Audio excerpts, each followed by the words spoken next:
nước. Xin chào các bạn đã quay trở lại với kênh YouTube Review 5 phút. Ở cuối tập 215, sau khi được hỗn độn thành chủ trợ giúp và an toàn thoát khỏi tay Phúc Ma Chi Chủ, La Phong đã liền tự bạo phân thân kim giác cự thú. Cùng lúc đó, U Hải phân thân của La Phong đi theo các cường giả Hồng Minh đã thuận lợi bay ra khỏi thông đạo và rời khỏi Nguyên Thủy Tinh. Nhưng khi U Hải phân thân vừa trở về ngoại giới, hỗn độn thành chủ lập tức triệu kiến La Phong. Thực ra, việc hỗn độn thành chủ gọi La Phong đến chủ yếu là để hắn định xử lý kiếm Hà La như thế nào. Lần này, La Phong có thể giữ lại tự dùng hoặc nộp cho tộc quần để đổi lấy điểm cống hiến. Nghe vậy, La Phong cẩn thận suy xét. Hắn biết kiếm Hà La là một món đồ gây phiền toái lớn, hơn nữa chỉ có một thanh niên cũng không phát huy được bao nhiêu tác dụng. Vì vậy, hắn chủ động hiến nó cho tộc nhân loại. Nhờ vậy, La Phong lập tức nhận được 12 điểm chí bảo. Điểm này có thể dùng để đổi các bảo vật mà tộc nhân loại tích lũy. Tiếp theo, sau khi xem xét kỹ bảng đối thưởng, La Phong phát hiện các vật phẩm được chia thành 4 loại lớn, gồm chí bảo, trọng bảo, tài liệu và tài nguyên đặc biệt.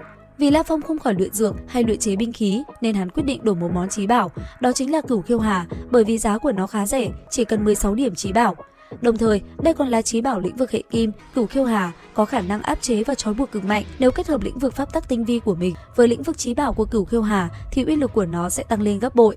Tuy La Phong đã có trọng bảo đỉnh cấp kim tuyến cực quang kính, nhưng khả năng khống chế của nó vẫn chưa đủ mạnh.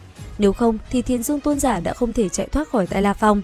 Vì vậy, La Phong quyết định đổi lấy Cửu Khiêu Hà. Tiếp theo, sau khi bán kim tuyến cực quang kính và cốt thủy ngân hà, La Phong cuối cùng cũng gom đủ điểm chí bảo để đổi thành công Cửu Khiêu Hà.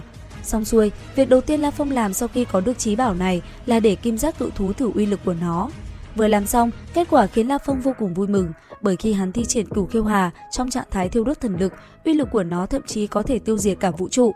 Với chí bảo Cửu Khiêu Hà trong tay, La Phong hoàn toàn có khả năng truy sát Thiên Dương Tôn giả. Có thể thấy Cửu Khiêu Hà mà La Phong đổi được thực sự rất mạnh.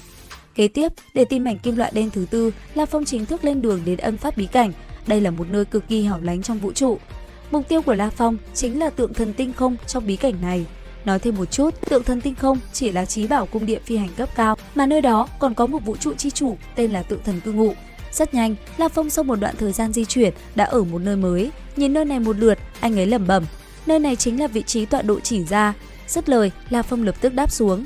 Khi vừa đặt chân đến đây, La Phong lập tức cảm nhận được sự cộng hưởng từ mảnh kim loại, nhưng mảnh thứ tư lại bị giấu trong tượng thần sơn, nơi tượng thần và đệ tử của ông ta sinh sống. Dù biết mình khó lòng đối đầu với một vũ trụ chi chủ, La Phong vẫn may mắn nghe được tin rằng lúc này tượng thần không có mặt trên núi. Nhận ra đây là cơ hội hiếm có, La Phong điều khiển phân thân ma sát tộc, dùng năng lực dịch chuyển tức thời tiến thẳng vào sâu trong tượng thần sơn. Trên đường đi, La Phong biết được mảnh kim loại rất có thể đang nằm trong lòng núi. Khi tiến vào hang động trong núi, La Phong phát hiện một hồ lô đen khổng lồ đang phun ra vô tận hỏa diễm. Những ngọn lửa này chỉ có vũ trụ bá chủ trở lên mới có thể chống đỡ, xung quanh nó đang bị từng sợi xích quấn chặt lấy.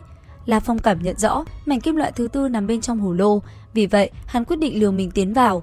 Vừa tới, Ba Tháp đã lên tiếng cảnh báo nói, cẩn thận, bên dưới có người. Nghe thế, La Phong mới chậm rãi bước vào. Vừa đi vào trong hồ lô, La Phong lập tức bị biển lửa nuốt chửng. Cho dù sử dụng phân thân U Hải mạnh nhất, hắn vẫn không thể chịu nổi nhiệt độ khủng khiếp bên trong. Không còn cách nào khác, La Phong đành phái kim giác cự thú, đồng thời trang bị cho nó chí bảo khải giáp để nó tiến vào hồ lô lần nữa. Phải nói rằng, khả năng phòng ngự của khải giáp chí bảo thực sự nghịch thiên, bởi tốc độ thân thể của kim giác cự thú bị thiêu hủy đã được giảm đi rất nhiều. Nhờ đó, nó có thể tiến xuống tận đáy hồ lô, phá vỡ phong ấn bí pháp của tượng thần sơn và thuận lợi lấy được mảnh kim loại thứ tư. Tuy nhiên, ngay khi phong ấn bị phá, tượng thần chi chủ lập tức phát hiện, ông ta ngay lập tức ra tay tấn công La Phong. Tuy đòn đánh này không trực tiếp hủy diệt thần thể của kim giác cự thú, nhưng vị vũ trụ chi chủ đã dùng nghịch chuyển không gian, truyền tống kim giác cự thú vào một vòng xoáy. Xong xuôi, thanh âm ông ta vang lên nói, xem ngươi có nắm được cơ hội sống lần này không? Dứt lời, trước mắt La Phong hiện ra một cảnh tượng trống trải. Thực chất, tất cả chuyện này đều là khảo nghiệm của tọa sơn khách dành cho La Phong. Nơi kim giác cự thú bị truyền tống đến là một tuyệt địa, nếu La Phong không tự mình thoát ra được thì sẽ bị mắc kẹt ở đó mãi mãi. Và tiếp theo đây, La Phong sẽ phải đại chiến với 3 vị vũ trụ bá chủ, đồng thời chuẩn bị trở về quê hương của kim giác cự thú, đó chính là Liên minh tinh không cự thú. Liệu rằng hành trình này sẽ có gì hấp dẫn? Theo dõi kênh YouTube Review 5 phút để biết thêm chi tiết các bạn nhé. Xin chào và hẹn gặp lại!